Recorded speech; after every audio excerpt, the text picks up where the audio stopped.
My 5-year-old daughter loves to play hide and seek. Sometimes I can't find her. I love my kindergarten-age daughter's smile. It's so innocent and cute, her bright white teeth shining against the light as silver shines against the sun. I adore her deep blue eyes. They're like profound unexplored oceans waiting to be discovered. And I cherish her childish giggles whenever she's playing. It reminds me of my bittersweet childhood when I played in the park every single day. Daddy, can I go play outside? Alice tugged at my pants while I was making some breakfast. No, Alice, I spoke in my childlike tone, while also messing with her curly blonde hair with my hand. Stop that. She scolded me, trying to remove my hand with her little ones. I laughed. We have to eat breakfast first. Alice looked at her feet in disappointment, meanwhile rubbing her eyes. Are you sleepy? Alice nodded in response, looking up at me. I looked back at her, into her beautiful eyes. I wondered what they saw when she looked at me. She bobbed her head to one side, another question lingering on her face. What is it? I asked in a kind tone. Alice bobbed her head to the other side. I must have had a confused expression because Alice began giggling. You look funny when you look at me, Daddy. She pointed with her index straight at my face. I shook my head, only slightly amused by her random antics. Go take a seat. Daddy will finish cooking soon. Alice, still laughing, turned around and took a seat at the back of the kitchen table, looking at me with curiosity. Every time I turned around to look at her, she'd look away and giggle. I tried to play along and catch her looking, but she was skilled. Very skilled. After a minute, I turned my attention to the eggs. They were almost finished. They smelled delicious, the spices wafting through the air and into my nostrils. I took 2 plates from a nearby cupboard and plated the runny eggs, 2 for Alice, 2 for me. Ketchup or mayo today? I threw out the question without looking at Alice. Alice, I asked again after having opened the fridge. She wasn't answering. I turned around to look at the kitchen table, at the spot where she sat. She was gone. I chuckled to myself and shook my head. Come out, Alice. We can play after we eat breakfast. I changed my tone to a more serious one, to indicate to Alice that I wasn't playing anymore. I closed the fridge again and sighed. Some mornings are like this. She hides somewhere around our small 2-room apartment, and I have to find her. My eyes darted around the kitchen, looking out for any open cupboards or poking out feet or clothes of Alice. After opening up some spacier ones, I was confident she wasn't in there and moved on to my room. I checked under the bed. I checked inside of the wardrobe, making sure to properly look inside. I looked at every crevice and corner, but she wasn't there either. I took a glance inside our bathroom, looking behind the curtains, but it was clear too, leaving the small hallway only possessing a small shoe rack in her bedroom. I skipped going to the hallway as there was nowhere to hide there and went straight to her bedroom. At first glance it looked untouched. Her small single bed was still messy and unmade. Her toys were still scattered around from last night's play, and her clothes were still laying on the ground beside the bed. Alice, where are you? I said in that childish that parents like to use when searching for their children. I heard something shuffling in the wardrobe, so I decided to play along and let her have some fun. Are you under the covers? I said dramatically while simultaneously lifting those into the air. No, maybe under the bed. I crouched down and looked below. No, then maybe inside the wardrobe. I began slowly tiptoeing towards it, trying not to make a sound. I could hear faint giggling coming from inside. Once I got to the doors, the giggling stopped. I put my hands on both handles and swung the doors wide open. Gotcha, Alice, Alice. My heart dropped when I realized that there was nothing inside. Okay, I lose. Come out, please. I was frantically looking around. She was just giggling. It wasn't coming from the wardrobe. Then where? I searched the apartment one more time frantically, checking even the more illogical spots, but in the end, I couldn't find Alice. I checked all the windows and even the front door. Every entryway was still locked from the inside. She had to be inside the apartment. Alice, this isn't funny. Please come out. I'm worried. My voice was frantic and scared now. I went inside her room one more time, looking everywhere. She wasn't under the bed. She wasn't on the bed. She wasn't in any corner hiding behind some furniture. And she wasn't inside the wardrobe either. I slammed the doors shut in anger. Alice just vanished into thin air. My breathing got heavy. I sat down on her bed and just began sobbing. How could she just disappear? My mind couldn't come up with any logical explanation. Children don't just disappear from home in a couple of minutes, with all doors and windows still locked shut from the inside. I scrambled to get my phone from my pocket. I needed to call the police. Daddy, her worried voice suddenly rang out behind me. I snapped my head to look in that direction. Alice was just standing there, her hands clasped together, tears rolling down her cheeks. The wardrobe doors were wide open behind her. Alice, I shouted and ran to hug her. She began sobbing too. Do you know how worried I was? Where were you hiding? Alice pointed to the wardrobe in between sobs. It wasn't possible. I checked it thoroughly. I just wanted to play Daddy. I'm sorry. She hugged me tighter. She was just as terrified as I was. Maybe because once she came out, she saw me crying. After some time, we both calmed down and went to eat breakfast, but the eggs had gotten cold. We played hide and seek again 5 days later. Daddy, can we play hide and seek? She asked all of a sudden while we were watching some cartoons. That immediately reminded me of the scare I had 5 days ago, and I was very reluctant. I don't know, Alice. It's almost bedtime. Play see. She clasped her palms together while her deep blue eyes looked at me like some cute puppy.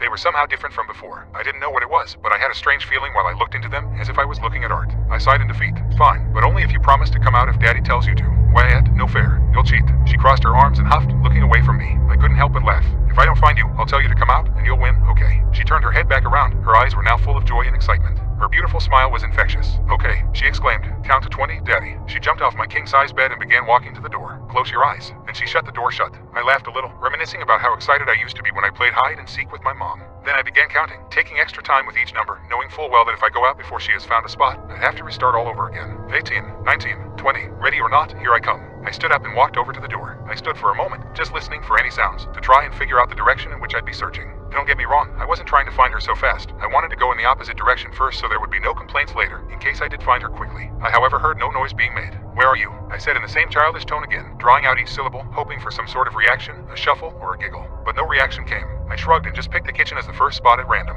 It didn't take long to clear that, as there weren't many hiding spots, due to how small our apartment is, and due to how often we play hide and seek. She's hidden everywhere possible at least 3 times, and I know all of those spots. Next, I moved to the hallway for a quick check. I know she can't hide there when it's light out, but when it's dark it's a whole different story. She can hide in the shadows. After clearing that, her room was the only spot left. Alice, are you in here? I asked in my typical childish tone. No giggle or shuffle came, so I just began slowly checking each spot, while simultaneously trying to gauge a reaction by speaking to her. After I checked the wardrobe first, and under the bed second, I realized that she wasn't in there. I almost began panicking, but then it hit me, I completely skipped the bathroom. I took a deep breath and tiptoed to it, trying to catch her off guard. I lightly knocked on the bathroom door, and I could hear a giggle, which was quickly stifled. Alice, are you in there? I playfully asked. Another stifled giggle came from the other side. I slowly opened the door and peered inside. The curtains were drawn shut. I slowly tiptoed to the bath and pulled the curtains open, but she wasn't there. I looked around the bathroom for another possible hiding spot that I missed. I turned around and looked behind the door, but she wasn't there. I looked at other corners of the small corridor-like bathroom, but she was nowhere to be found. I began panicking just like 5 days ago. Alice, where are you? Come out, Daddy gives up. I tried to use the rule I came up with before we started the game, but Alice wasn't coming out. I searched the entire apartment once more. I simply couldn't find her. It had happened again. I just barely kept myself calm enough not to call the police right then and there. She disappeared last time and reappeared just a couple of minutes later. I took a deep breath, deciding that I'd wait 15 minutes for her to appear again, and if she doesn't, I'd call the police. I took a seat at the kitchen table. My nerves were killing me. 5 minutes passed. Nothing. 10 minutes passed. Nothing. 15 minutes passed. Nothing. I stood up and shakily walked over to the now closed bathroom door. I lightly knocked. I could hear her giggle coming from the other side. Alice. I threw open the door and pulled back the curtains in one fell swoop. There was nobody there. I walked out of the bathroom, now shaking, and closed the door again. I began weeping, my back to the bathroom door. Daddy, I heard her familiar voice say from the other side. Alice, I wiped away my snot and tears. Don't cry, Daddy, she said in a saddened tone. I moved away from the door and opened it. There was nobody inside. Was I going crazy? Alice, I asked into the bathroom. No response came. I closed the door again. Alice, I asked again, trying to test my hypothesis. Daddy, I heard her say from the other door. I pushed myself away from the door, looking at it in horror. Can you come out? Remember, you promised, I said in a shaky voice. Okay, Alice responded, sounding disappointed. I watched as the door handle turned and Alice walked out of the bathroom. The same bathroom that I had checked numerous times. The same bathroom that was empty just a second ago. Alice walked up to me with a somewhat amused expression on her face, a slight grin tugging at her mouth. Why are you on the ground, Daddy? She giggled, finding this very funny. I was horrified. How is this possible? I stood up and wiped away my unnoticed tears. Alice, can you do something for me? Yes, she said excitedly. Can you go into the bathroom and close the door? Okay. She skipped into the bathroom and did as told. I slowly walked over and opened the door with shaky hands. Sure enough, she was gone. Alice, I called out into the bathroom, but she didn't respond. I closed the door. You can come out. The door handle turned and Alice skipped back out again. I cursed under my breath. Daddy, you can't say that word. Alice scolded me, then put a smile on my face. Come on, it's time for bed. I told Alice, and we walked over to her bedroom. I kissed her goodnight and walked out of the room, closing the door. But just to confirm something, I opened the door again. Alice was still in bed. Did you forget something, Daddy? She asked. No, good night, Alice. I began closing the door, but left it just slightly ajar, then walked over to my bedroom and changed into my pajamas. I couldn't sleep that night. I couldn't wrap my head around what the hell was happening, or how to explain it. Alice disappeared one more time, the very next day, which happens to be today. It had gotten light out, and I had gotten no sleep. I yawned as I got out of bed and dressed again, while also checking the time. It was 7 a.m., around the usual time when I cook breakfast. I walked into the kitchen and made myself some tea, while also looking in the fridge for something tasty to make. I decided on making pancakes and got to work. I was done by 7:40 a.m., and they smelled delicious. I walked over to Alice's room with the plate and syrup in hand, a wide grin on my face. I knocked on the door. Wakey, wakey. I turned the doorknob and opened the door. Alice was nowhere to be found. Her bed was made, the opposite of our every morning. Then it hit me. I opened the door today. I left it open last night, which means Alice closed it. I walked out of the room and closed the door, now feeling more confident with my new knowledge of what was happening. She just needs to open the door again and all will be fine. Alice, sweetie, are you in there? I called out gently. Yes, Daddy. Her cheerful voice came from the other side. Can you open the door for me? I asked. Can't you do it yourself? Alice sounded like she was pouting. Please. I tried reasoning with her. I heard her huff and then her little footsteps getting closer. Daddy, I can't open it, she said matter-of-factly. Even if I say please. No, you don't understand. Daddy, it's locked.